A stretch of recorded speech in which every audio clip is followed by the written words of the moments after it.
नमस्कार दोस्तों। कोलकाता के आरजीकर हॉस्पिटल में 31 साल की ट्रेनी डॉक्टर के साथ जो हेनस क्राइम हुआ उसने पूरे देश की आत्मा को झकझोर दिया। सतरे कोलकाता आरजीकर मेडिकल रे घटिथिबा डाक्तरी छात्रीଙ୍କ सह ଏହି घटना पूरा देश को स्तब्ध कर देइछि।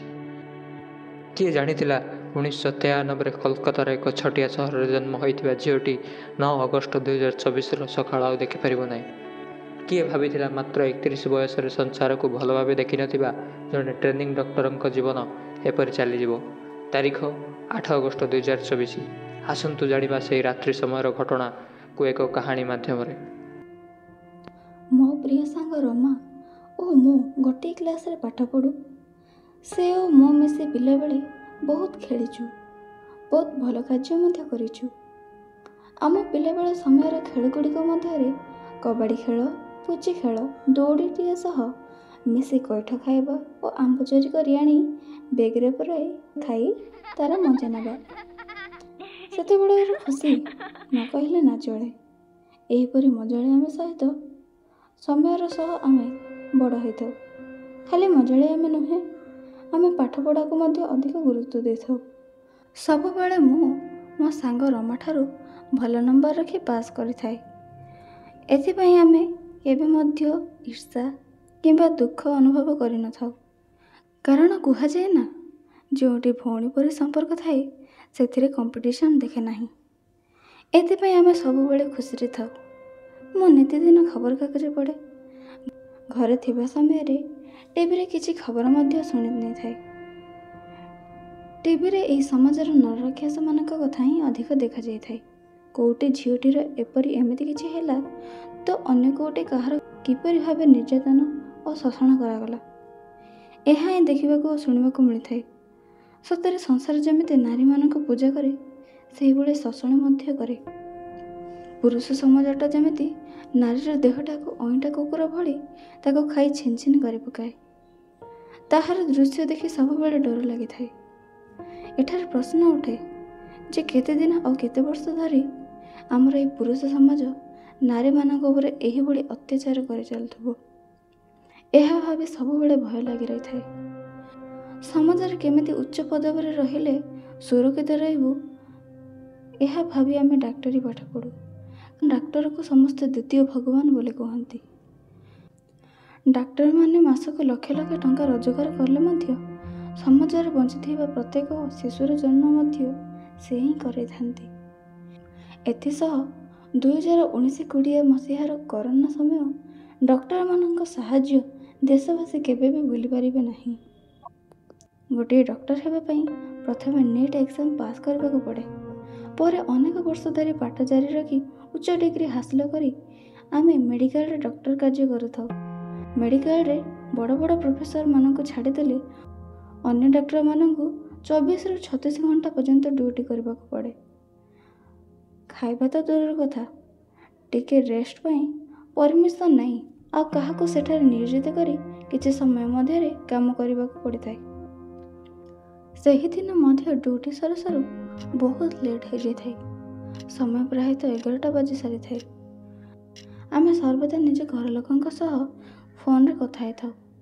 ସେମାନେ ସର୍ବଦା ତମେମାନେ କେମିତି ଅଛ? ହଁ ଆମେ ଭଲରେ ଅଛୁ। ତମେମାନେ ଆଜି ଖାଇସାରିଲଣି ନା ନାହିଁ? ଡ୍ୟୁଟି ଟିକେ ଅଧିକ ରହିବାରୁ ଏପର୍ଯ୍ୟନ୍ତ ଖାଇନାହୁଁ। ଏହିଭଳି କଥାବାର୍ତ୍ତା ସାରିଥାଏ। ରାତି ପ୍ରାୟ 2ଟା ବାଜି ସାରିଥାଏ। ପରିଶ୍ରମ ଯୋଗୁଁ ଆମେ ବହୁତ ଟାୟାର୍ଡ ଫିଲ୍ କରୁଥାଉ।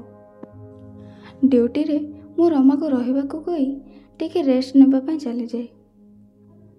ଆମକୁ ରେଷ୍ଟ ନେବା ପାଇଁ ଯେଉଁ ହଲ୍ଟି ମିଳିଥିଲା ତାହା ସେଦିନ ରୋଗୀ ଅଧିକ ଆଡମିସନ ଯୋଗୁଁ ମୁଁ ସେମିନାର ହଲ୍ରେ ଯାଇ ବିଶ୍ରାମ ନିଏ। ରାତି 3ଟା ହୋଇଥାଏ। ମୁଁ କିଛି ସମୟ ଧରି ଶୋଇଛି କି ନାହିଁ ହଠାତ୍ ଏକ ନରରାକ୍ଷସ ସେ ରୁମ୍ ଭିତରକୁ ଚାଲି ଆସେ। ସେ ମୋତେ ଛୁଇଁବା ବେଳେ ହଠାତ୍ ମୁଁ ଉଠି ପଡ଼େ, କିଏ ବୋଲି ଚିଲ୍ଲାଏ।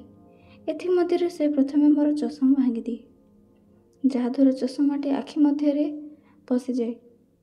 ଆଖିରୁ ବ୍ଲଡ଼ ବାହାରେ। ମୁଁ କିଛି ଦେଖି ନ ପାରି ଚିତ୍କାର କରୁଥାଏ। କିନ୍ତୁ ସେହି ନରରାକ୍ଷସ ମୋତେ ଛାଡ଼େ ନାହିଁ। ପୁରୁଷ ପାଇଁ ନାରୀର ଯେପରି କୌଣସି ସମ୍ମାନ ନାହିଁ। ନାରୀ ଏକ ଭୋଗ୍ୟ ବସ୍ତୁ।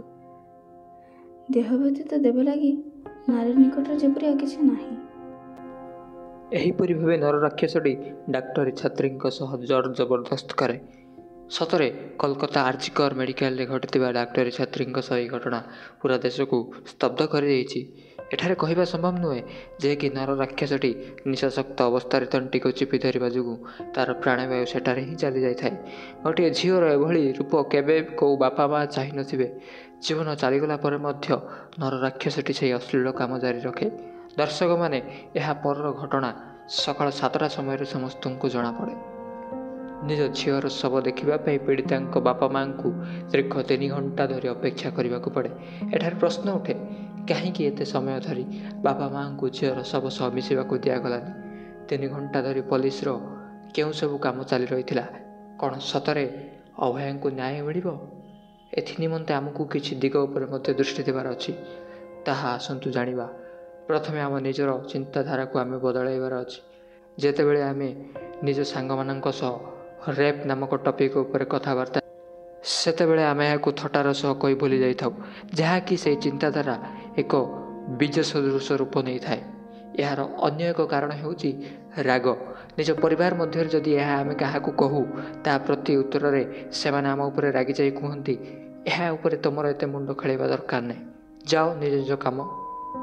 ଏହିଭଳି ଗୋଟିଏ ସଠିକ୍ ଜ୍ଞାନ ନ ମିଳିବା ଯୋଗୁଁ ସେହି ବୀଜଟି ଗଛ ପରି ବଢ଼ିବାକୁ ଲାଗେ ଏବଂ ଯେତେବେଳେ ଆମେ ତାକୁ କାଟିବାକୁ ଯାଉ, ସେ ଆମକୁ ହିଁ କ୍ଷତି ପହଞ୍ଚାଇ ସାରିଥାଏ।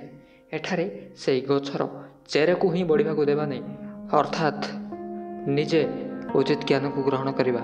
ଏହି ବିଷୟଟିକୁ ଥଟ୍ଟାର ସହ ନ ନେଇ ନିଜର ଯିଏ ମଧ୍ୟ ଥାଆନ୍ତୁ ସେମାନଙ୍କୁ ସତର୍କ କରାଇବା। ଏଥିସହ ଆମେ ମଧ୍ୟ ପ୍ରଶାସନ ନିକଟରେ ଏହାକୁ ନେଇ ପ୍ରଶ୍ନ ଉଠାଇ ପାରିବା, ଯାହାଦ୍ୱାରା ସରକାର ଶିକ୍ଷା ବ୍ୟବସ୍ଥାରେ ମଧ୍ୟ ଏହାକୁ ଲାଗୁ କରିପାରିବେ।